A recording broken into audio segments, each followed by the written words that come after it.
ਸਤਿ ਸ਼੍ਰੀ ਅਕਾਲ ਦੋਸਤੋ, ਮੈਂ ਬਾਗੀ ਸੁਖਦੀਪ। ਸਰਦਾਰ ਸਿਮਰਨਜੀਤ ਸਿੰਘ ਮਾਨ ਪੰਜਾਬ ਦੀ ਪੰਜਾਬ ਪੋਲੀਟਿਕਸ ਦੇ ਜਿਹੜਾ ਬੜੇ ਵੱਡਾ ਨਾਂ ਨੇ, ਕੱਦਾਵਰ ਸ਼ਖਸੀਅਤ ਨੇ ਤੇ ਹਰ ਇੱਕ ਬੰਦੇ ਨੇ ਲਗਭਗ ਉਹਨਾਂ ਦਾ ਨਾਮ ਸੁਣਿਆ ਆ। ਤੇ ਪਿਛਲੇ 30-35 ਸਾਲਾਂ ਤੋਂ ਪੰਜਾਬ ਦੀ ਜਿਹੜੀ ਰਾਜਨੀਤੀ ਦੇ ਵਿੱਚ ਐਕਟਿਵ ਨੇ ਉਹ। ਤੇ ਉਹਨਾਂ ਬਾਰੇ ਹਰ ਇੱਕ ਬੰਦੇ ਦੇ ਆਪੋ ਆਪਦੇ ਵਿਊ ਆ, ਚੰਗੇ ਆ, ਕੁਛ ਦੇ ਮਾੜੇ ਆ, ਹਨਾ। ਸੋ ਮੈਂ ਪਰਸਨਲੀ ਉਹਨਾਂ ਬਾਰੇ ਕੀ ਸੋਚਦਾ ਆ, ਉਹਨਾਂ ਦੀ ਸਾਰੀ ਜ਼ਿੰਦਗੀ ਜਿਹੜੀ ਆ ਉਹ ਕਿਵੇਂ ਦੀ ਰਹੀ ਆ, ਜਨਮ ਤੋਂ ਲੈ ਕੇ ਉਹਨਾਂ ਦਾ ਵਿਆਹ, ਪਿਤਾ ਦਾ ਨਾਂ, ਉਹਨਾਂ ਦਾ ਰਾਜਨੀਤੀ ਕੈਰੀਅਰ, ਉਹਨਾਂ ਦਾ ਨਿੱਜੀ ਜ਼ਿੰਦਗੀ, ਸਾਰੀਆਂ ਗੱਲਾਂ ਬਾਤਾਂ, ਖਾਸ ਕਰ ਕਿਰਪਾਨ ਵਾਲਾ ਮੁੱਦਾ ਤੇ ਜਿਹੜੇ ਉਹ ਬਾਹਰ ਭੇਜਦੇ ਆ ਲੈਟਰ, ਉਹਦਾ ਕੀ ਚੱਕਰ ਆ, ਸਾਰੀਆਂ ਗੱਲਾਂ ਬਾਤਾਂ ਲੈ ਕੇ ਹਾਜ਼ਰ ਹਾਂ ਤੁਹਾਡੇ ਸਾਹਮਣੇ। ਤੇ ਇਹ ਵੀਡੀਓ ਥੋੜੀ ਲੰਮੀ ਹੋ ਸਕਦੀ ਹੈ, ਪਰ ਇਹਦੇ ਵਿੱਚ ਡਾਟਾ ਬਹੁਤ ਹੈ, ਉਹਨਾਂ ਦੀ ਸਾਰੀ ਜ਼ਿੰਦਗੀ ਦੀ ਗੱਲਬਾਤ ਹੈ। ਤੇ ਮੇਰੀ ਤੁਹਾਨੂੰ ਬੇਨਤੀ ਹੈ ਕਿ ਇਹ ਵੀਡੀਓ ਨੂੰ ਪੂਰੀ ਜ਼ਰੂਰ ਸੁਣਿਓ ਸ਼ੁਰੂ ਤੋਂ ਲੈ ਕੇ। ਸੋ ਆਪਾਂ ਸ਼ੁਰੂ ਤੋਂ ਸ਼ੁਰੂਆਤ ਕਰਦੇ ਹਾਂ। ਸਭ ਤੋਂ ਪਹਿਲਾਂ ਉਹਨਾਂ ਦਾ ਜਨਮ, ਉਹਨਾਂ ਦਾ ਜਨਮ ਜਿਹੜਾ 20 ਮਈ 1945 ਨੂੰ ਹੁੰਦਾ ਹੈ। ਆਜ਼ਾਦੀ ਤੋਂ 2 ਸਾਲ ਪਹਿਲਾਂ ਦੀ ਗੱਲ ਹੈ ਇਹ। ਤੇ ਅੱਜ ਦੇ ਟਾਈਮ ਦੇ ਵਿੱਚ 2022 ਜੂਨ ਦੇ ਵਿੱਚ ਉਹਨਾਂ ਦੀ ਉਮਰ ਲਗਭਗ 77-78 ਸਾਲ ਦੀ ਹੋ ਜਾਂਦੀ ਆ। ਤੇ ਉਹਨਾਂ ਦੇ ਪਿਤਾ ਜਿਹੜੇ ਉਹ ਜੋਗਿੰਦਰ ਸਿੰਘ ਮਾਨ ਸੀ, ਤੇ ਉਹਨਾਂ ਦਾ ਜਿਹੜਾ ਫੈਮਿਲੀ ਬੈਕਗਰਾਉਂਡ ਸੀ ਉਹ ਪੋਲੀਟੀਕਲ ਬੈਕਗਰਾਉਂਡ ਤੋਂ ਬਿਲੋਂਗ ਕਰਦੇ ਸੀ। ਤੇ ਜਿਹੜੇ ਸਰਦਾਰ ਜੋਗਿੰਦਰ ਸਿੰਘ ਮਾਨ ਜਿਹੜੀ ਹੋਏ ਆ, ਉਹ ਪੰਜਾਬ ਵਿਧਾਨ ਸਭਾ ਦੇ 1967 ਦੇ ਵਿੱਚ ਸਪੀਕਰ ਰਹੇ ਆ, ਸੋ ਰਾਜਨੀਤਿਕ ਜਿਹੜਾ ਪਰਿਵਾਰ ਉਹਨਾਂ ਦਾ ਸ਼ੁਰੂ ਤੋਂ ਰਿਹਾ ਆ। ਇਹ ਤੋਂ ਬਿਨਾਂ ਉਹਨਾਂ ਦੀ ਜਿਹੜੀ ਵਾਈਫ ਆ, ਉਹਨਾਂ ਦਾ ਵਿਆਹ ਗੀਤਿੰਦਰ ਕੌਰ ਹੋਰਾਂ ਨਾਲ ਹੋਇਆ। ਜਿਹੜੀ ਗੀਤਿੰਦਰ ਕੌਰ ਆ ਤੇ ਮਹਾਰਾਣੀ ਪ੍ਰਨੀਤ ਕੌਰ, ਕੈਪਟਨ ਅਮਰਿੰਦਰ ਸਿੰਘ ਦੀ ਵਾਈਫ, ਇਹ ਦੋਵੇਂ ਸਕੀਆਂ ਭੈਣਾਂ ਨੇ। ਤੇ ਸਰਦਾਰ ਸਿਮਰਨਜੀਤ ਸਿੰਘ ਮਾਨ ਹੋਰੀ ਨੇ ਜਿਹੜੇ ਉਹ ਕੈਪਟਨ ਅਮਰਿੰਦਰ ਸਿੰਘ ਦੇ ਸਾਂਢੂ ਹੋਏ ਨੇ, ਸਕੇ।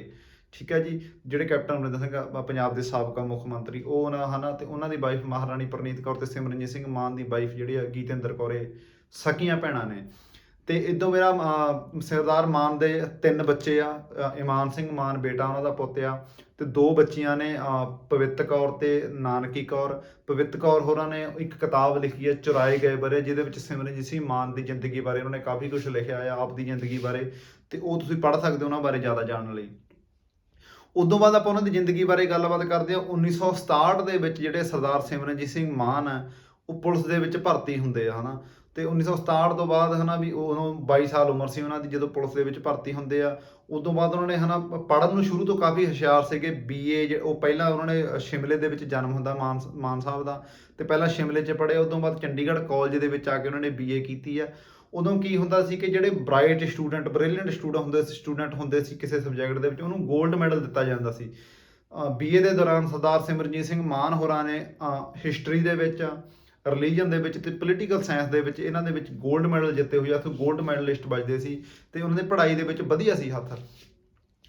ਤੇ 1967 ਦੇ ਵਿੱਚ ਪੁਲਿਸ ਦੇ ਵਿੱਚ ਭਰਤੀ ਹੋਣ ਤੋਂ ਬਾਅਦ ਉਹ ਉਹਨਾਂ ਦਾ ਤਰੱਕੀ ਹੁੰਦੀ ਆ, ਤੇ ਉਹ SSP ਬਣਦੇ ਆ। ਫਿਰੋਜ਼ਪੁਰ ਦੇ SSP ਰਹੇ ਆ, ਫਰੀਦਕੋਟ ਦੇ SSP ਰਹੇ ਆ, ਤੇ ਇੱਕ ਜਿਹੜੀ ਵਿਜੀਲੈਂਸ ਬਿਊਰੋ ਹੁੰਦੀ ਪੰਜਾਬ ਦੀ, ਉਹਦੇ ਡਿਪਟੀ ਡਾਇਰੈਕਟਰ ਵੀ ਰਹੇ ਆ। ਉਸ ਤੋਂ ਬਾਅਦ ਉਹ ਉਹਨਾਂ ਦੀ ਜਿਹੜੀ ਡਿਊਟੀ ਆ ਉਹ ਬਾਰਡਰ ਏਰੀਆ 'ਚ ਵੀ ਲੱਗਦੀ ਰਹੀ ਹੈ, ਜਿੱਥੇ ਉਹ ਨਸ਼ਾ ਫੜਦੇ ਆ।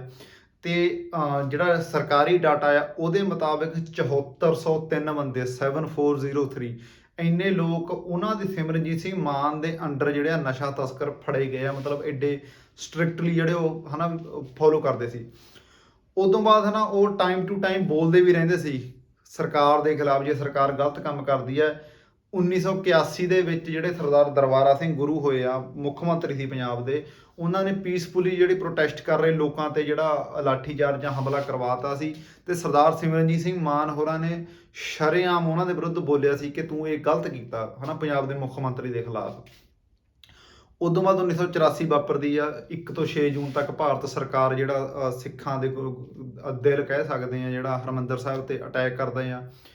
ਤੇ 6 ਜੂਨ ਤੋਂ ਬਾਅਦ ਇਹਦਾ ਸਾਰੇ ਪਾਸੇ ਬਹੁਤ ਗਹਿਰਾ ਅਸਰ ਦੇਖਣ ਨੂੰ ਮਿਲਿਆ।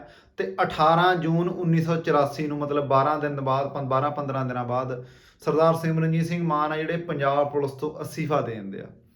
ਅਸਤੀਫਾ ਦੇਣ ਤੋਂ ਬਾਅਦ ਉਹ ਨਾਰਮਲ ਹੋ ਇਨਸਾਨ ਰਹਿ ਜਾਂਦੇ ਆ। ਤੇ ਉਦੋਂ ਬਾਅਦ ਪੰਜਾਬ ਸਰਕਾਰ ਕਹਿ ਲਓ ਜਾਂ ਭਾਰਤ ਸਰਕਾਰ ਕਹਿ ਲਓ, ਉਹਨਾਂ ਨੂੰ ਗ੍ਰਿਫਤਾਰ ਕਰ ਲਿਆ ਜਾਂਦਾ ਮਾਨ ਸਾਹਿਬ ਨੂੰ। ਤੇ ਗ੍ਰਿਫਤਾਰ ਕਰਨ ਤੋਂ ਬਾਅਦ ਉਹਨਾਂ ਨੂੰ ਚੇਨਈ 5 ਸਾਲ ਦੇ ਲਗਭਗ ਵਿੱਚੇ ਚੇਨਈ, ਭਰਤਪੁਰ, ਬਿਹਾਰ, ਪਤਾ ਨਹੀਂ ਕਿੱਥੇ ਕਿੱਥੇ ਜੇਲ੍ਹਾਂ 'ਚ ਰੱਖਿਆ ਜਾਂਦਾ, ਪੰਜਾਬ ਤੋਂ ਬਾਹਰ ਵੀ। ਤੇ ਉਹਨਾਂ ਦੇ ਨਹੁੰ ਪੱਟੇ ਜਾਂਦੇ, ਜਿਹੜੇ ਹੁਣ ਵੀ ਹੈ ਨਹੀਂ, ਤੁਸੀਂ ਦੇਖੋਗੇ ਉਹਨਾਂ ਦੇ ਨਹੁੰ ਹੈ ਨਹੀਂ। ਉਹਨਾਂ ਨੂੰ ਕਰੰਟ ਲਾਇਆ ਜਾਂਦਾ, ਉਹਨਾਂ ਦੀ ਦਾੜੀ ਪੱਟੀ ਜਾਂਦੀ ਹੈ। ਇਹ ਚੀਜ਼ਾਂ ਆਪ ਸਿਮਰਨਜੀਤ ਸਿੰਘ ਮਾਨ ਹੋਰਾਂ ਨੇ ਕਿਹਾ ਕਿ ਮੇਰੇ ਨਾਲ ਆਹ ਕੁਛ ਹੋਇਆ। ਉਹਨਾਂ ਦੀ ਕੁੜੀ ਨੇ ਵੀ ਆਪਦੀ ਕਿਤਾਬ 'ਚ ਇਹ ਗੱਲਾਂ ਦਾ ਜ਼ਿਕਰ ਕੀਤਾ ਆ। ਤੇ ਸਾਰੀਆਂ ਬਹੁਤ ਜ਼ਿਆਦਾ ਇੰਟੈਰੋਗੇਟ ਕੀਤਾ। ਤੇ ਪਰ ਉਹਨਾਂ ਨੂੰ ਮਾਰਿਆ ਨਹੀਂ। ਮਾਰਨ ਦਾ ਕਾਰਨ ਕੀ ਸੀ? ਇੱਕ ਇਹ ਨਾ ਮਾਰਨ ਦਾ ਕਾਰਨ ਕੀ ਸੀ ਕਿ ਕਿਤੇ ਉਹਨਾਂ ਦਾ ਇੱਕ ਤੇ ਮਸ਼ਹੂਰ ਬੰਦੇ ਸੀ ਹਨਾ, ਦੂਜਾ ਪੋਲੀਟੀਕਲ ਬੈਕਗਰਾਉਂਡ ਸੀ, ਤੀਜਾ ਉਹਨਾਂ ਦਾ ਜਿਹੜਾ ਵਕੀਲ ਸਿੰਘ ਰਾਮ ਜੇਠਮਲਾਨੀ, ਉਹ ਬਹੁਤ ਮਸ਼ਹੂਰ ਵਕੀਲ ਸੀ, ਹਿੰਦੁਸਤਾਨ ਦੇ ਮੰਨੇ ਪ੍ਰਮੰਨੇ ਵਕੀਲਾਂ ਚੋਂ ਇੱਕ ਆਉਂਦਾ ਰਾਮ ਜੇਠਮਲਾਨੀ, ਉਹ ਉਹਨਾਂ ਦਾ ਉਸ ਟਾਈਮ ਵਕੀਲ ਸੀ ਕਿਉਂਕਿ ਘਰੋਂ ਤੱਕ ਚੰਗੇ ਸੀਗੇ। ਤੇ ਇਹ ਸਾਰੇ ਪ੍ਰੋਸੈਸ ਦੇ ਵਿੱਚ 5 ਸਾਲ ਲਗਭਗ 1999 ਤੱਕ ਜੇਲ੍ਹ 'ਚ ਰਹੇ ਆ। ਉਦੋਂ ਬਾਅਦ 1999 ਦੇ MP ਦੇ ਇਲੈਕਸ਼ਨ ਆਉਂਦੇ ਆ। ਜਿਹੜੀ ਟਕਸਾਲ, ਸਿੱਖਾਂ ਦੀ ਟਕਸਾਲ ਜਾਂ ਖਾੜਕੂ ਜਥੇਬੰਦੀਆਂ, ਜਦੋਂ ਖਾੜਕੂਆਂ ਦਾ ਦੌਰ ਸੀ ਉਦੋਂ ਖਾੜਕੂ ਜਥੇਬੰਦੀਆਂ, ਤੇ ਹੋ ਸਕਦਾ ਮੇ ਬੀ ਉਹਨਾਂ ਦੇ ਵਕੀਲਾਂ ਦੀ ਸਲਾਹ ਨਾਲ ਇਹ ਫੈਸਲਾ ਲਿਆ ਜਾਂਦਾ ਕਿ ਸਰਦਾਰ ਸਿਮਰਨਜੀਤ ਸਿੰਘ ਮਾਨ ਜਿਹੜੇ ਆ ਉਹ ਇਲੈਕਸ਼ਨ ਦੇ ਵਿੱਚ ਖੜਨਗੇ। ਉਹਨਾਂ ਨੂੰ ਬਾਹਰ ਕਢਾਉਣ ਦਾ ਸਭ ਤੋਂ ਤਕੜਾ ਜਰੀਆ ਇਹ ਆ। ਸਰਦਾਰ ਸਿਮਰਨਜੀਤ ਸਿੰਘ ਮਾਨ ਪੰਥਕ ਧਿਰ ਵਜੋਂ ਹਨਾ ਵੋਟਾਂ ਦੇ ਵਿੱਚ ਖੜਦੇ ਆ। ਉਹਨਾਂ ਦੀ ਪਾਰਟੀ ਦੇ 8 ਬੰਦੇ ਵੋਟਾਂ 'ਚ ਖੜਦੇ ਆ ਤੇ 6 ਬੰਦੇ ਨੂੰ ਹੋਰ ਸਮਰਥਨ ਕਰਦੇ ਆ, ਉਹ ਆਜ਼ਾਦ ਖੜਦੇ ਆ।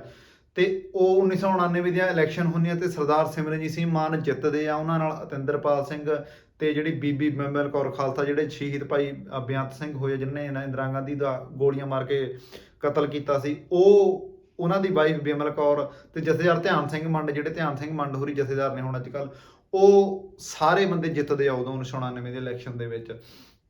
ਇੱਥੇ ਇੱਕ ਗੱਲ ਨੋਟ ਕਰਨੀ ਵਾਲੀ ਕਿ ਇਹ ਇਲੈਕਸ਼ਨ ਮਾਨ ਸਾਹਿਬ ਜਿਹੜੇ ਜਿੱਤੇ ਆ ਉਹ ਖਾੜਕੂ ਜਥੇਬੰਦੀਆਂ ਦੀ ਜਿਹੜੀ ਪੰਥਕ ਲੋਕਾਂ ਦੀ ਜਿਹੜੀ ਅਗਵਾਈ, ਪੰਥਕ ਲੋਕਾਂ ਦੀ ਰਹਿਨੁਮਾਈ ਹੇਠ ਜਿੱਤੇ ਆ ਤੇ ਉਹ ਐਜ਼ ਏ ਹਨਾ ਪੰਥ ਨੂੰ ਪ੍ਰੈਜ਼ੈਂਟ ਕਰਦੇ ਜਿੱਤੇ ਆ। ਉਦੋਂ ਬਾਅਦ ਜਿਹੜਾ ਇੰਡੀਅਨ ਸਟੇਟ, ਭਾਰਤ ਦੀ ਪਾਰਲੀਮੈਂਟ ਵਿੱਚ ਜਾਣਾ ਹੁੰਦਾ ਆ ਤੇ ਉੱਥੇ ਫਿਰ ਕਿਰਪਾਨ ਦਾ ਮਸਲਾ ਸ਼ੁਰੂ ਹੁੰਦਾ। ਭਾਰਤ ਦਾ ਸੰਵਿਧਾਨ ਜਿਹੜਾ ਇਹ ਗੱਲ ਕਹਿੰਦਾ ਕਿ ਸਿੱਖ ਹੈ ਜਿਹੜੇ ਉਹ ਆਪਦੀ ਕਿਰਪਾਨ ਕੈਰੀ ਕਰ ਸਕਦੇ ਆ, ਪਾ ਸਕਦੇ ਆ ਤੇ ਨਾਲ ਲੈ ਕੇ ਵੀ ਜਾ ਸਕਦੇ ਆ, ਕਿਤੇ ਵੀ ਘੁੰਮ ਸਕਦੇ ਆ ਪੂਰੇ ਹਿੰਦੁਸਤਾਨ ਦੇ ਵਿੱਚ। ਇਹ ਮੈਂ ਨਹੀਂ ਕਹਿੰਦਾ, ਇਹ ਭਾਰਤ ਦੇ ਸੰਵਿਧਾਨ ਦੀ ਧਾਰਾ 25 ਆਰਟੀਕਲ 25 ਕਹਿੰਦਾ, ਤੁਸੀਂ ਗੂਗਲ ਤੇ ਸਰਚ ਕਰ ਸਕਦੇ ਹੋ। ਅੱਜ ਵੀ ਇਹ ਗੱਲ ਕਹਿੰਦਾ, ਉਦੋਂ ਵੀ ਇਹ ਗੱਲ ਕਹਿੰਦਾ ਸੀ। ਪਰ ਸਿਮਰਨਜੀਤ ਸਿੰਘ ਮਾਨ ਨੂੰ ਜਾਣਬੁੱਝ ਕੇ ਰੋਕਿਆ ਗਿਆ ਤੇ ਸਿਮਰਨਜੀਤ ਸਿੰਘ ਮਾਨ ਹੋਰਾਂ ਨੇ ਬੜੀਆਂ ਦਲੀਲਾਂ ਦਿੱਤੀਆਂ। ਇੱਥੇ ਇੱਕ ਗੱਲ ਇਹ ਹੈ ਕਿ ਲੋਕ ਕਹਿੰਦੇ ਆ ਕਿ ਸਿਮਰਨਜੀਤ ਸਿੰਘ ਮਾਨ ਬਿਨਾਂ ਹਨਾ ਵੀ ਕਿਰਪਾਨ ਤੋਂ ਜਾਇਆ ਜਾ ਸਕਦਾ ਸੀ, ਪਰ ਨਹੀਂ। ਇੱਕ ਤੇ ਪਹਿਲੀ ਗੱਲ ਤੇ ਖਾੜਕੂ ਜਥੇਬੰਦੀਆਂ ਨਾਲ ਡੀਲ ਹੋਈ ਸੀ। ਖਾੜਕੂ ਜਥੇਬੰਦੀਆਂ ਨੇ ਜੋ ਗੱਲ ਕਹਿਤੀ ਸਿਮਰਨਜੀਤ ਸਿੰਘ ਮਾਨ ਉਹਨਾਂ ਨੂੰ ਸਰਵਉੱਚ ਮੰਨਦੇ ਸੀ। ਉਹਨਾਂ ਨੇ ਕਿਹਾ ਸੀ ਕਿ ਤੂੰ ਕਿਰਪਾਨ ਤੋਂ ਬਿਨਾਂ ਨਹੀਂ ਜਾਣਾ ਤੇ ਮਤਲਬ ਨਹੀਂ ਜਾਣਾ, ਕਿਉਂਕਿ ਸਿਮਰਨਜੀਤ ਸਿੰਘ ਮਾਨ ਨੂੰ ਜਿਤਾਉਣ ਦੇ ਵਿੱਚ ਖਾੜਕੂ ਜਥੇਬੰਦੀਆਂ ਦਾ ਬੜਾ ਵੱਡਾ ਰੋਲ ਸੀ ਹਨਾ। ਤੇ ਉੱਥੇ ਗੁਰੂ ਗ੍ਰੰਥ ਸਾਹਿਬ ਦੀ ਹਜ਼ੂਰੀ ਦੇ ਵਿੱਚ ਇਹ ਸਾਰੇ ਗੱਲਾਂ, ਸਾਰੇ ਵਾਅਦੇ ਹੋਏ ਸੀ। ਸੋ ਉਹ ਗੁਰੂ ਗ੍ਰੰਥ ਸਾਹਿਬ ਤੋਂ ਹਨਾ ਵੀ ਸਰਕਾਰ ਨੂੰ, ਜਿਹੜੇ ਸੰਸਦ ਨੂੰ ਹਨਾ, ਉਹ ਕਦੇ ਵੀ ਉੱਚੇ ਨਹੀਂ ਮੰਨ ਸਕਦੇ ਸੀ। ਇਸ ਲਈ ਦੂਜੀ ਗੱਲ ਇਹ ਹੈ ਕਿ ਸਿਮਰਨਜੀਤ ਸਿੰਘ ਮਾਨ ਹੋਰਾਂ ਨੇ ਉਦੋਂ ਹਨਾ ਆਪਣੀਆਂ ਬੜੀਆਂ ਸਪੀਚਾਂ ਦਿੱਤੀਆਂ, ਉਹਨਾਂ ਨੇ ਐਗਜ਼ਾਮਪਲਾਂ ਦਿੱਤੀਆਂ ਕਿ ਗੱਲ ਕਿਰਪਾਨ ਦੀ ਨਹੀਂ, ਗੱਲ ਇਹ ਤੁਹਾਡੀ ਆਇਡੈਂਟੀਫਿਕੇਸ਼ਨ ਤੇ ਹਮਲਾ ਆ ਕਿ ਸਿੱਖਾਂ ਨਾਲ ਹੀ ਇਦਾਂ ਕਿਉਂ ਹੁੰਦਾ। ਜਦ ਕਿ ਕੁਝ ਸਮੇਂ ਪਹਿਲੇ ਉੱਥੇ ਯਾਸਿਰ ਅਰਾਫਾਤ ਨਾਂ ਦਾ ਇੱਕ ਬੰਦਾ ਆ, ਉਹ ਬੰਦਾ ਆਪਦਾ ਰਿਵਾਲਵਰ ਲੈ ਕੇ ਇੰਡੀਅਨ ਜਿਹੜੀ ਸੰਸਦ ਹੈ, ਭਾਰਤੀ ਸੰਸਦ ਹੈ, ਉਹਦੇ ਵਿੱਚ ਗਿਆ, ਉਹਨੂੰ ਰੋਕਿਆ ਨਹੀਂ ਗਿਆ। ਜਦ ਕਿ ਕਿਰਪਾਨ ਆ ਉਹ ਰਿਵਾਲਵਰ ਤੋਂ ਵੱਡਾ ਵੈਪਨ ਨਹੀਂ ਹੈ। ਕਿਰਪਾਨ ਨੂੰ ਰਿਵਾਲਵਰ ਨਾਲੋਂ ਘੱਟ ਜਿਹੜਾ ਉਹਦੇ ਨਾਲ ਦੇਖਿਆ ਜਾਂਦਾ ਹੈ ਕਿ ਘੱਟ ਖਤਰਨਾਕ ਵੈਪਨ ਹੈ, ਰਿਵਾਲਵਰ ਵੱਧ ਖਤਰਨਾਕ ਵੈਪਨ ਹੈ। ਰਿਵਾਲਵਰ ਨੂੰ ਰੋਕਿਆ ਨਹੀਂ ਜਾਂਦਾ, ਕਿਰਪਾਨ ਨੂੰ ਰੋਕਿਆ ਜਾਂਦਾ। ਉਹ ਵੀ ਉਦੋਂ ਜਦੋਂ ਭਾਰਤ ਦੇ ਸੰਵਿਧਾਨ ਦੇ ਵਿੱਚ ਇਹ ਗੱਲ ਲਿਖੀ ਹੋਈ ਹੈ ਕਿ ਤੁਸੀਂ ਆਪਦੀ ਕਿਰਪਾਨ ਕੈਰੀ ਕਰ ਸਕਦੇ ਹੋ, ਠੀਕ ਹੈ। ਤੇ ਜਦੋਂ ਇਹ ਚੀਜ਼ ਕਹੀ ਗਈ, ਸਿਮਰਨਜੀਤ ਸਿੰਘ ਮਾਨ ਨੇ ਬੜੀਆਂ ਐਗਜ਼ਾਮਪਲਾਂ ਦਿੱਤੀਆਂ। ਉਹਨਾਂ ਨੇ ਗੁਰੂ ਹਰਗੋਬਿੰਦ ਸਾਹਿਬ ਦੇ ਸਮੇਂ ਦੀ ਐਗਜ਼ਾਮਪਲ ਦਿੱਤੀ ਕਿ ਗੱਲ ਤਾਜ, ਜਦੋਂ ਪਹਿਲੀ ਲੜਾਈ ਹਰਗੋਬਿੰਦ ਸਾਹਿਬ ਨੇ ਲੜੀ ਕਿ ਕੋਈ ਬਾਜ ਆ ਗਿਆ ਤੇ ਉਹਨਾਂ ਨੇ ਬਾਜ ਵਾਪਸ ਕਰਨ ਪਿੱਛੇ ਲੜਾਈ ਲੜੀ ਹਨਾ। ਹੁਣ ਸੋਚ ਕਹਿਣ ਵਾਲੇ ਉਦੋਂ ਵੀ ਕਹਿ ਸਕਦੇ ਸੀ ਕਿ ਇੱਕ ਬਾਜ ਪਿੱਛੇ ਕਿਉਂ ਯੁੱਧ ਹੋ ਕਰ ਲਿਆ ਹਨਾ, ਪਰ ਗੱਲ ਬਾਜ ਦੀ ਨਹੀਂ। ਹੁਣ ਗੁਰੂ ਸਾਹਿਬ ਨੇ ਵੀ ਕਿਹਾ ਸੀ ਕਿ ਗੱਲ ਬਾਜ ਦੀ ਨਹੀਂ ਹੁੰਦੀ, ਗੱਲ ਤਾਜ ਦੀ ਹੁੰਦੀ ਹੈ। ਸੋ ਉਹ ਸਿਮਰਨਜੀਤ ਸਿੰਘ ਮਾਨ ਨੇ ਉਦੋਂ ਹਨਾ ਪੂਰਾ ਜਿਹੜਾ ਉਹਨਾਂ ਦੇ ਖਿਲਾਫ ਨੈਰੇਟਿਵ ਸਿਰਜਿਆ ਗਿਆ। ਉਹਨਾਂ ਨੇ ਬੜੀਆਂ ਅਪੀਲਾਂ, ਦਲੀਲਾਂ ਦਿੱਤੀਆਂ, ਪਰ ਕਿਸੇ ਨੇ ਕੋਈ ਸੁਣਵਾਈ ਨਹੀਂ ਹੋਈ। ਤੇ 1990 ਦੇ ਵਿੱਚ ਉਹਨਾਂ ਨੇ ਪੰਥ ਨੂੰ ਪ੍ਰਾਥਮਿਕਤਾ ਦਿੰਦੇ ਹੋਏ, ਪੰਥ ਨੂੰ ਪਹਿਲ ਦਿੰਦੇ ਹੋਏ 1990 ਦੇ ਵਿੱਚ ਜਿਹੜੇ ਉਹ ਰਿਜ਼ਾਈਨ ਕਰ ਦਿੰਦੇ ਆ ਕਿ ਮੈਂ MP ਰਹਿਣਾ ਹੀ ਨਹੀਂ, ਠੀਕ ਹੈ। ਸੋ ਉਹ ਕਿਰਪਾਨ, ਉਹਨਾਂ ਨੇ ਕਿਰਪਾਨ ਅੰਦਰ ਲੈ ਕੇ ਨਹੀਂ ਜਾਣ ਦਿੱਤੀ ਤੇ ਉਹਨਾਂ ਨੇ ਖਾੜਕੂ ਜਥੇਬੰਦੀਆਂ ਨਾਲ ਗੁਰੂ ਗ੍ਰੰਥ ਸਾਹਿਬ ਦੀ ਹਜ਼ੂਰੀ 'ਚ ਕੀਤੇ ਵਾਅਦੇ ਨੂੰ ਜਿਹੜਾ ਪਹਿਲ ਦਿੰਦੇ ਹੋਏ ਜਿਹੜੇ ਉਹ ਕਿਰਪਾਨ ਨਹੀਂ ਲੈ ਕੇ ਗਏ। ਅਗਲੀ ਗੱਲ 1991 ਦੀਆਂ ਵੋਟਾਂ ਦੀ। ਫਿਰ ਇੱਕ ਸਾਲ ਬਾਅਦ 1991 ਦੇ ਵਿੱਚ ਵੋਟਾਂ ਆ ਗਈਆਂ ਤੇ ਖਾੜਕੂ ਜਥੇਬੰਦੀਆਂ ਨੇ ਫਿਰ ਐਲਾਨ ਕਰਤਾ ਕਿ ਅਸੀਂ ਇਹਨਾਂ ਵੋਟਾਂ ਦਾ ਜਿਹੜਾ ਹਿੱਸਾ ਨਹੀਂ ਹੋਣਾ, ਅਸੀਂ ਇਹ ਵੋਟਾਂ ਦੇ ਵਿੱਚ ਵੋਟ ਤੰਤਰ 'ਚ ਯਕੀਨ ਨਹੀਂ ਰੱਖਦੇ, ਅਸੀਂ ਵੋਟਾਂ ਦਾ ਬਾਈਕਾਟ ਕਰਦੇ ਹਾਂ ਹਨਾ। ਇਹ ਅਫੀਸ਼ੀਅਲ ਸਟੇਟਮੈਂਟ ਦੇਤੀ ਖਾੜਕੂ ਜਥੇਬੰਦੀਆਂ ਨੇ। ਹੁਣ ਇੱਥੇ ਇੱਕ ਗੱਲ ਬਹੁਤ ਜ਼ਿਆਦਾ ਪ੍ਰਚਾਰੀ ਜਾ ਰਹੀ ਹੈ ਸਿਮਰਨਜੀਤ ਸਿੰਘ ਮਾਨ ਹੋਰਾਂ ਦੇ ਵਿਰੁੱਧ ਕਿ ਇਹ ਸਿਮਰਨਜੀਤ ਸਿੰਘ ਮਾਨ ਹੋਰਾਂ ਨੇ ਨਰਸਿਮਹਾ ਰਾਓ ਜਿਹੜਾ ਮੁੱਖ ਮੰਤਰੀ ਬਣਾਉਂਦਾ ਸੀਗਾ ਤੇ ਪਰ ਉਹ ਬਣੇ ਨਹੀਂ ਸਿਮਰਨਜੀਤ ਸਿੰਘ ਮਾਨ ਹੋਰੀ। ਹੋਰ ਵੀ ਬੜੀਆਂ ਸਹੂਲਤਾਂ ਦਿੰਦੇ ਸੀ ਪਰ ਉਹਨਾਂ ਨੇ ਲਈਆਂ ਨਹੀਂ। ਇਸ ਗੱਲ ਦੇ ਵਿੱਚ ਬਹੁਤ ਹੱਦ ਤੱਕ ਸੱਚਾਈ ਹੈਗੀ ਹੈ ਕਿ ਮੁੱਖ ਮੰਤਰੀ ਦੀ ਹਨਾ ਦਿੰਦੇ ਸੀ, ਪਰ ਉਹ ਅਸਲ 'ਚ ਨਰਸਿਮਹਾ ਰਾਓ ਨਹੀਂ ਸੀਗਾ, ਉਦੋਂ ਉਹ VP ਸਿੰਘ ਸੀ। ਵੀਪੀ ਸਿੰਘ ਜਦੋਂ ਖਾੜਕੂ ਜਥੇਬੰਦੀਆਂ ਨੇ ਬਾਈਕਾਟ ਕਰਤਾ, ਉਦੋਂ ਬਾਅਦ ਵੀਪੀ ਸਿੰਘ ਸਿਮਰਜੀਤ ਸਿੰਘ ਮਾਨ ਹੋਰਾਂ ਕੋਲ ਆਉਂਦਾ ਕਿ ਤੁਸੀਂ ਬਾਈਕਾਟ ਨਾ ਕਰੋ ਤੇ ਮੁੱਖ ਮੰਤਰੀ ਤੁਹਾਨੂੰ ਬਣਾਉਨੇ ਆ। ਇੱਥੇ ਫੇਰ ਗੱਲ ਉਹੀ ਆ ਗਈ ਕਿ ਉਦੋਂ ਹਨਾ ਸਿਮਰਨਜੀਤ ਸਿੰਘ ਮਾਨ ਨੂੰ ਇੱਕ ਧਿਰ ਚੁਣਨੀ ਪੈਣੀ ਸੀ, ਜਾਂ ਖਾੜਕੂ ਜਥੇਬੰਦੀਆਂ ਜਾਂ ਸਰਕਾਰ, ਜਾਂ ਤੁਹਾਨੂੰ ਸਟੇਟ ਚੁਣਨੀ ਪੈਣੀ ਸੀ ਜਾਂ ਪੰਥ ਚੁਣਨੀ ਪੈਣੀ ਸੀ। ਪੰਥ ਨੇ ਪਹਿਲਾਂ ਹੀ ਕਹਿ ਦਿੱਤਾ ਸੀਗਾ ਕਿ ਅਸੀਂ ਬਾਈਕਾਟ ਕਰਦੇ ਹਾਂ ਚੋਣਾਂ ਦਾ।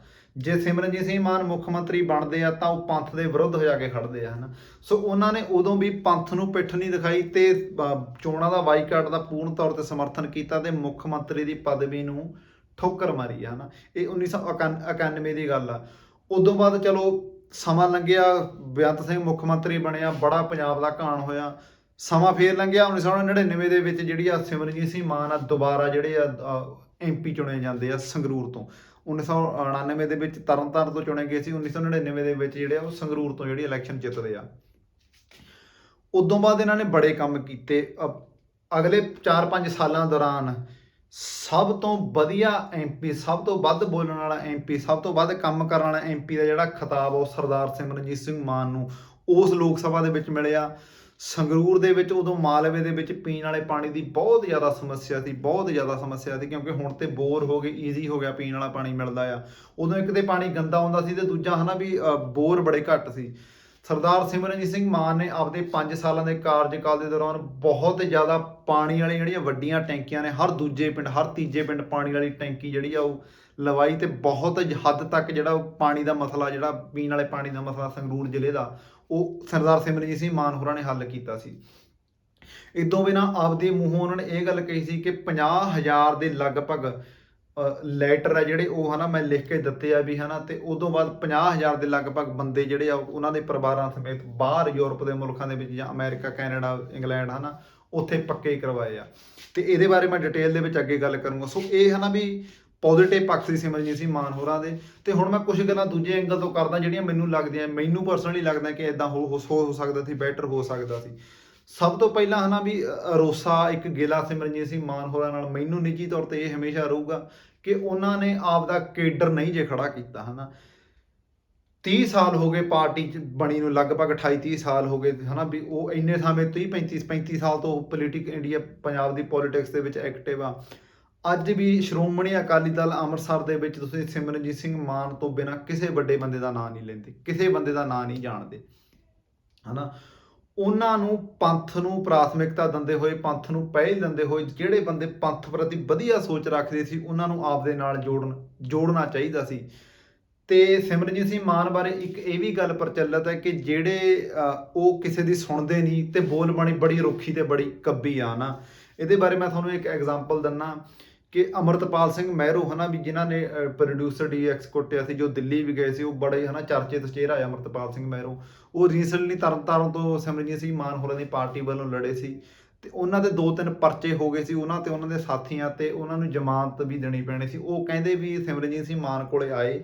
ਇਹ ਗੱਲ ਮੈਂ ਨਹੀਂ ਕਹਿ ਰਿਹਾ, ਇਹ ਅਮਰਤਪਾਲ ਸਿੰਘ ਹੋਰਾਂ ਨੇ ਆਪਦੇ ਮੂੰਹੋਂ ਕਈ ਵਾਰੀ ਕਹੀ ਆ, ਇੱਕ ਵਾਰ ਨਹੀਂ ਕਈ ਜਗ੍ਹਾ ਉਹਨਾਂ ਨੇ ਕਨਫੈਸ ਕੀਤਾ ਹਨਾ। ਤੇ ਉਹ ਅਮਰਤਪਾਲ ਸਿੰਘ ਮਹਿਰੋਂ ਕਹਿੰਦੇ ਵੀ ਮੈਂ ਸਿਮਰਨਜੀਤ ਸਿੰਘ ਮਾਨ ਕੋਲੇ ਗਿਆ ਤੇ ਉਹਨਾਂ ਨੂੰ ਜਾ ਕੇ ਕਿਹਾ ਕਿ ਇਦਾਂ ਮੇਰੀ ਜ਼ਮਾਨਤ ਕਰਾ ਦਿਓ ਹਨਾ, ਵੀ ਮੈਨੂੰ ਪੈਸਿਆਂ ਦੀ ਲੋੜ ਆ, ਜਾਂ ਕਹਿ ਸਕਦੇ ਆ ਕਿ ਮੇਰਾ ਹਨਾ ਵੀ ਜ਼ਮਾਨਤ ਭਰੀ ਜਾਵੇ ਤੇ ਮੇਰੀ ਕੇਸ ਲੜਿਆ ਜਾਵੇ, ਕੁਝ ਵਕੀਲਾਂ ਨੂੰ, ਕੁਝ ਮੇਰੀ ਕਿਤੇ ਤਰ੍ਹਾਂ ਮਦਦ ਕੀਤੀ ਜਾਵੇ। ਤੇ ਸਿਮਰਨਜੀਤ ਸਿੰਘ ਮਾਨ ਹੋਰਾਂ ਦਾ ਅੱਗਿਓਂ ਬਿਆਨ ਆਉਂਦਾ ਕਿ ਮਹਿਰੋ ਸਾਹਿਬ ਹੁਣ ਮੈਂ ਤੁਹਾਡੇ ਲੈਟਰੀ ਨਾਲੇ ਹੱਥ ਵੀ ਨਾ ਧੋ ਦਿਆ ਕਰਾਂ। ਇਹ ਵਾਰਡਿੰਗ ਜਿਹੜੀ ਆ ਸਿਮਰਨਜੀਤ ਸਿੰਘ ਮਾਨ ਹੋਰਾਂ ਵੱਲੋਂ ਵਰਤੀ ਗਈ ਆ। ਤੇ ਇਹ ਸੇਮ ਟੂ ਸੇਮ ਗੱਲ ਅਮਰਤਪਾਲ ਸਿੰਘ ਮਹਿਰੋ ਨੇ ਇੱਕ ਜਗ੍ਹਾ ਨਹੀਂ ਕਈ ਵਾਰ ਵਰਤੀ ਹੈ ਤੇ ਮਾਨ ਸਾਹਿਬ ਵੱਲੋਂ ਕਿਤੇ ਵੀ ਇਸ ਚੀਜ਼ ਦਾ ਖੰਡਨ ਨਹੀਂ ਕੀਤਾ ਗਿਆ ਕਿ ਮੈਂ ਨਹੀਂ ਵਰਤੀ ਹੁਣ ਤੱਕ। ਤੇ ਦੂਜੀ ਗੱਲ ਇਹ ਹੈ ਕਿ ਮਾਨ ਸਾਹਿਬ ਨੇ ਜਿਹੜੇ ਬੰਦੇ ਪੰਥ ਨੂੰ ਵਧੀਆ ਲੱਗਦੇ ਸੀ, ਪੰਥ ਪ੍ਰਤੀ ਵਧੀਆ ਸੋਚ ਰੱਖਦੇ ਸੀ, ਉਹ ਆਪਦੇ ਨਾਲ ਜੋੜੇ ਨਹੀਂ, ਆਪਦਾ ਕੇਡਰ ਨਹੀਂ ਤਿਆਰ ਕੀਤਾ। ਪੈਸਾ ਸੀ, ਸਮਾਂ ਸੀ, એનર્ਜੀ ਸੀ, ਲੋਕ ਜਾਣਦੇ ਸੀ, ਬਟ ਆਪਦੇ ਬਰਾਬਰ ਦਾ ਲੀਡਰ ਪੈਦਾ ਨਹੀਂ ਹੋਣ ਦਿੱਤਾ, ਜਾਂ ਆਪ ਤੋਂ ਛੋਟਾ ਵੀ। ਈਵਨ ਪਪਲਪ੍ਰੀਤ ਸਿੰਘ ਵਰਗੇ ਕਿੰਨੇ ਸੁਹਿਰਦ ਬੰਦੇ ਜਿਹੜੇ ਕਦੇ ਕਿਸੇ ਟਾਈਮ ਸ਼੍ਰੋਮਣੀ ਅਕਾਲੀ ਦਲ ਦਾ ਹਿੱਸਾ ਸੀ, ਉਹ ਨਹੀਂ ਰਹੇ ਇਸ ਟਾਈਮ ਹਿੱਸਾ ਉਸ ਲੈਵਲ ਤੱਕ ਹਨਾ। ਉਹ ਪਾਰਟੀ ਨੂੰ ਛੱਡ ਗਏ। ਉਹਦਾ ਕਾਰਨ ਇਹ ਸੀ ਕਿ ਸਿਮਰਨਜੀਤ ਸਿੰਘ ਮਾਨ ਹੋਰੀਂ ਆਪਦੀ ਮਨਮਰਜ਼ੀ ਕਰਦੇ ਸੀ ਤੇ ਇੱਕ ਤਰ੍ਹਾਂ ਨਾਲ ਡਿਕਟੇਟਰਸ਼ਿਪ ਦਾ ਰਾਜ ਸੀ। ਜੋ ਉਹਨਾਂ ਕਹਿ ਤਾ ਉਹੀ ਹੁੰਦਾ ਸੀ ਪਾਰਟੀ ਦੇ ਵਿੱਚ ਤੇ ਕਿਸੇ ਦੀ ਗੱਲ ਨਹੀਂ ਸੁਣੀ ਜਾਂਦੀ ਸੀ। ਇਹ ਮਾਨ ਸਾਹਿਬ ਨਾਲ ਬਹੁਤ ਵੱਡਾ ਗਿਲਾ ਰਹੂਗਾ। ਮਾਨ ਸਾਹਿਬ ਦੀ ਲਗਭਗ 80 ਸਾਲ ਦੀ ਉਮਰ ਹੋ ਗਈ ਤੇ ਸੌਰੀ ਟੂ ਸੇ ਬਟ ਉਹ ਕਿੰਨਾ ਚਿਰ ਹੋਰ ਨੇ, 5 ਸਾਲ, 10 ਸਾਲ, ਹੱਦ 20 ਸਾਲ ਹਨਾ। ਉਦੋਂ ਬਾਅਦ ਸ਼੍ਰੋਮਣੀ ਅਕਾਲੀ ਦਲ ਅੰਮ੍ਰਿਤਸਰ ਦਾ ਵਾਲੀ ਵਾਰਸ ਕੌਣ ਹੈ, ਇਹਨੂੰ ਸਾਂਭਣ ਵਾਲਾ ਕੌਣ ਹੈ, ਇਹ ਚੀਜ਼ ਤੇ ਕਿਸੇ ਨੇ ਗੌਰ ਨਹੀਂ ਕੀਤੀ ਤੇ ਕੋਈ ਇਸ ਨੂੰ ਗੱਲ ਨਹੀਂ ਕਰ ਰਿਹਾ। ਉਹਨਾਂ ਤੋਂ ਬਾਅਦ ਪਾਰਟੀ ਬਿਲਕੁਲ ਜ਼ੀਰੋ ਹੈ, ਬਿਲਕੁਲ ਖਤਮ ਹੈ। ਤੇ ਪੰਥਕ ਪਾਰਟੀ ਦਾ ਇਦਾਂ ਖਤਮ ਹੋਣਾ, ਇਹ ਗੱਲ ਸਹੀ ਨਹੀਂ ਲੱਗਦੀ ਜਦੋਂ ਲੀਡਰ ਏਡਾ ਤਕੜਾ ਹੋਵੇ। ਅਗਲੀ ਗੱਲ ਜਿਹੜੀ ਹੈ ਨਾ, ਲਾਸਟ ਗੱਲ ਹੈ, ਸੁਣ ਲਿਓ ਕਿ 50,000 ਬੰਦਿਆਂ ਨੂੰ ਕਹਿੰਦੇ ਵੀ ਹੈ ਵੀ ਉਹਨਾਂ ਨੇ, ਸਰਦਾਰ ਮਾਨ ਨੇ ਆਪਦੀ ਇੰਟਰਵਿਊ ਦੇ ਵਿੱਚ ਰੀਸੈਂਟਲੀ ਇਹ ਗੱਲ ਮੰਨੀ ਹੈ ਕਿ ਮੈਂ 50,000 ਦੇ ਲਗਭਗ ਬੰਦਿਆਂ ਨੂੰ ਜਿਹੜੀ ਆ ਪੋਲੀਟੀਕਲ ਸਟੇ ਦਵਾਈ ਆ ਬਾਹਰ ਦੇ ਮੁਲਕਾਂ ਦੇ ਵਿੱਚ। ਉਹ ਪੋਲੀਟੀਕਲ ਸਟੇ ਇਦਾਂ ਹੁੰਦੀ ਹੈ ਕਿ ਪੰਜਾਬ ਦੀ ਕਿਸੇ ਰਜਿਸਟਰਡ ਵੱਡੀ ਧਿਰ ਦਾ ਮੇਨ ਲੀਡਰ ਇਹ ਗੱਲ ਲਿਖ ਕੇ ਦੇਵੇ ਤੇ ਐਕਸ MP ਲਿਖ ਕੇ ਦੇਵੇ ਕਿ ਇਸ ਬੰਦੇ ਨੂੰ, ਮੰਨ ਲਾ ਮੈਂ ਪੋਲੀਟੀਕਲ ਸਟੇ ਲੈਣੀ ਆ ਕਿ ਇਸ ਬੰਦੇ ਨੂੰ ਇਸ ਮੁਲਕ ਦੇ ਵਿੱਚ, ਪੰਜਾਬ ਦੇ ਵਿੱਚ ਇਹਦੀ ਜਾਨ ਨੂੰ ਖਤਰਾ ਆ, ਇਹਨੂੰ ਇਹ ਅਮਰੀਕਾ ਦੇ ਵਿੱਚ, ਇੰਗਲੈਂਡ ਜਾਂ ਯੂਰਪ ਦੇ ਕਿਸੇ ਦੇਸ਼ ਦੇ ਵਿੱਚ ਪੋਲੀਟੀਕਲ ਸਟੇ ਦਿੱਤੀ ਜਾਵੇ ਤੇ ਜਦੋਂ ਤੱਕ ਮਾਹੌਲ ਠੀਕ ਹੋ ਜਾਊ ਉਦੋਂ ਪੰਜਾਬ ਵਾਪਸ ਆ ਜਾਊ। ਇਹ ਲੈਟਰ ਲਾਇਆ ਜਾਂਦਾ ਉੱਧਰ। ਤੇ 50,000 ਦੇ ਲਗਭਗ ਲੋਕਾਂ ਨੇ ਇਹ ਕਿਹਾ ਜਾਂਦਾ ਵੀ ਮਾਨ ਸਾਹਿਬ ਤੋਂ ਲੈਟਰ ਲਿਆ। ਪਰ ਮਾਨ ਸਾਹਿਬ ਨੇ ਨਾਲ ਇੱਕ ਇਹ ਗੱਲ ਇਹ ਵੀ ਕਹੀ ਹੈ ਕਿ ਮੈਂ 35,000 ਰੁਪਇਆ ਜਿਹੜਾ ਇੱਕ ਬੰਦੇ ਤੋਂ ਲਿਆ। ਇਹ ਮੈਂ ਆਪਦੇ ਕੋਲੋਂ ਨਹੀਂ ਕਿਹਾ, ਸਿਮਰਨਜੀਤ ਸਿੰਘ ਮਾਨ ਨੇ ਆਪਦੇ ਮੂੰਹੋਂ ਅਫੀਸ਼ੀਅਲ ਸਟੇਟਮੈਂਟ ਦਿੱਤੀ ਹੈ ਕਿ ਮੈਂ 35,000 ਇੱਕ ਬੰਦੇ ਦਾ ਲਿਆ। ਉਹਨਾਂ ਨੇ ਨਾਲ ਇਹ ਵੀ ਕਿਹਾ ਕਿ ਕੁਝ ਜਿਹੜੇ ਸ਼ਹੀਦ ਸਿੰਘਾਂ ਦੇ ਪਰਿਵਾਰ, ਉਹਨਾਂ ਤੋਂ ਅਸੀਂ ਪੈਸੇ ਨਹੀਂ ਲਏ, ਕੁਝ ਗਰੀਬਾਂ ਤੋਂ ਪੈਸੇ ਨਹੀਂ ਲਏ, ਪਰ ਬਹੁਤਿਆਂ ਤੋਂ ਲਏ ਆ, ਹਨਾ। ਤੇ ਮੇਰੇ ਪਰਸਨਲ ਸੋਰਸ ਦੇ ਵਿੱਚ ਵੀ ਮੈਨੂੰ ਸੁਣਨ ਦੇ ਵਿੱਚ ਜੋ ਆਇਆ ਕਿ ਇਹ ਵੀ 35,000 ਕਹਿਣ ਦੀ ਗੱਲ ਆ, ਬਹੁਤ ਲੋਕਾਂ ਤੋਂ 2-2 ਲੱਖ, 5-5 ਲੱਖ, ਈਵਨ 10-10, 15-15 ਲੱਖ ਤੱਕ ਵੀ ਲਏ ਗਏ ਆ।